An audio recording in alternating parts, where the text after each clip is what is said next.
সালামু আলাইকুম। আজকে সকালে আমাদের যে লাইভটা হয়েছে সেখানে বেশ কিছু প্রশ্ন এমন ছিল যেটা আমরা অ্যাড্রেস করতে চেয়েছি কিন্তু সময়ের অভাবে করতে পারি নাই। এরকমই কিছু কোয়েশ্চেনের উত্তর দিয়ে আজকের ভিডিও।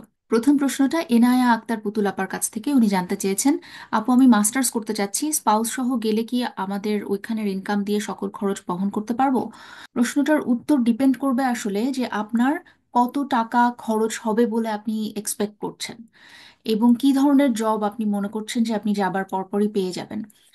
এক কথায় যদি উত্তর দিই, এটা খুব ডিফিকাল্ট যে আপনি পার্ট টাইম জব এবং আপনার হাজবেন্ড যদি ফুল টাইম জব ইমিডিয়েটলি পেয়েও যান, তারপরেও এটা যথেষ্ট কঠিন হবে to cover all your expenses including the tuition fee as well as the living expense. তো আম, অসম্ভব হয়তো হবে না।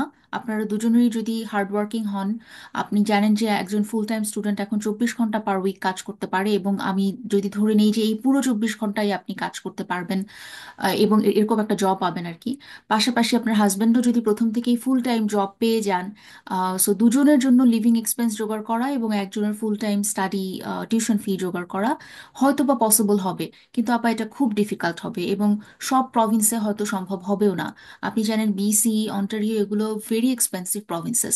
সো চয়েস অফ প্রভিন্স একটা ব্যাপার, আপনাদের লিভিং স্ট্যান্ডার্ড কেমন সেটা একটা ব্যাপার, আপনার টিউশন ফি কত দিতে হচ্ছে সেটা একটা ব্যাপার।